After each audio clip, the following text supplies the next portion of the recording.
अंकित जी, सदगुरुदेव भगवान की जय।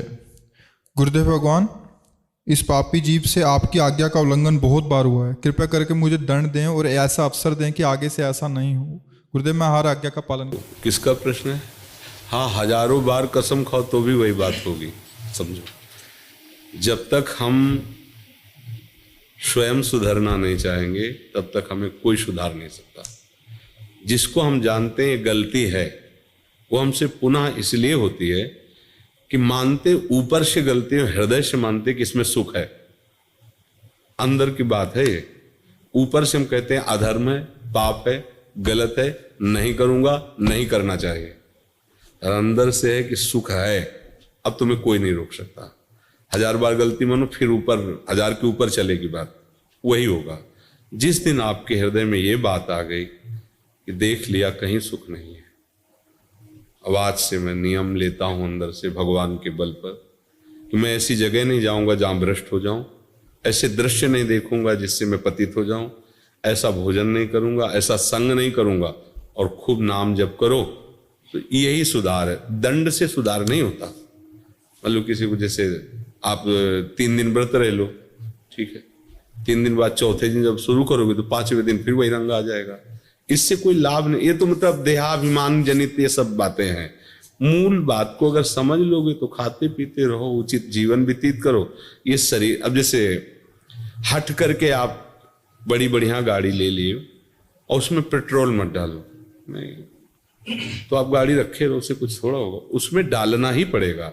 ऐसे ये गाड़ी आप नहीं हो, आपकी जीवन यात्रा है। इसमें तो भोजन समय से उचित पानी दे दो, उचित विश्राम, उचित इससे शारीरिक श्रम करवा लो। बस आप अलग रह करके रहो। ये सब हो रहा है इसे। आखिरकार हर कोई जानता है कि हमारी गाड़ी है, पर मैं गाड़ी तो नहीं हूं ना। इतना तो सब कोई जानता है। अगर यही बात इसमें समझने लगो तो सुधार होना शुरू हो जाएगा। गाड़ी हमारे हाथ में ना कि हम की गाड़ी के हाथ में है।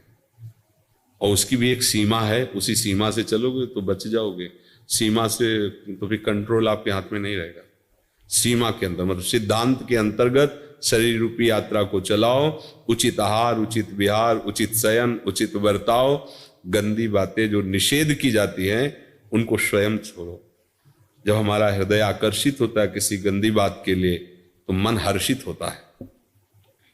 बस समझ लो कि ये हर्षित होना हमारे लिए पतन का कारण है। उसी समय बुद्धि को सशक्त रखो। नहीं, ऐसा नहीं करेंगे, कुछ भी कर ले तो नहीं, और उधर कदम मत बढ़ने दो और भगवत स्मरण रफ्तार से शुरू करो, बच जाओगे। चाहे जितना दंड दे। एक बार पुलिस में पिटने के बाद उसको अभ्यास हो जाता है कि बहुत इतने ही पिटेंगे, और वो अपने आचरणों को सुधार नहीं पाता। तो इसलिए अपने को दंड की तरफ वृत्ति नहीं रखनी, अपने को सुधरने की तरफ वृत्ति रखनी। वो आप स्वयं कीजिए। वो अपने गुरुदेव के वचन, संतों के वचनों का भरोसा आश्रय लेकर हम माया से पार होते हैं। ये दंड विधान तो ऐसे एक विनोद समझो। दंड विधान से कोई सुधरता नहीं है। सुधरता स्वयं की ग्लानि से। जब उसको ग्लानि होती है कि मैंने गलत किया, इतना हमें भगवान का प्यार मिल रहा है, संतों का प्यार मिल रहा है, फिर भी मैं नीच ऐसा, अब कैसे करूं? ऐसे अंदर उसकी जो पश्चाताप अग्नि जलती वो उसका सुधार करती है। बाहर से दंड भोग ले, अंदर से उसमें सुख बुद्धि, फिर पाप हो जाएगा। फिर वही करता। कितनी बार कसम खाते हैं लोग, कितनी बार, फिर वही पतन हो जाता है। तो समझे बच्चा? हाँ, सही से चलो। जो चीज समझते हो कि नहीं करना चाहिए, अंदर से लड़ो और वो मत करो। और नाम जप करो। कोई नशा वशा मत करो, नहीं तो नशा, आजकल नए बच्चे ये सब शराब और आपको ऐसे खिलवाड़ समझते हैं, वो बुद्धि भ्रष्ट कर देती है। जीवन ऐसे हंसते हंसते व्यर्थ में नष्ट कर रहे हैं लोग। व्यर्थ में, मनोरंजन में अपना जीवन नष्ट कर रहे हैं। अरे देश के लिए जीवन नष्ट करो, समाज के लिए अगर जीवन व्यतीत करो, भगवान के लिए, तो जीवन का कुछ उद्देश्य समझ में आवे। ऐसे ही मनोरंजन में जीवन नष्ट कर रहे हैं।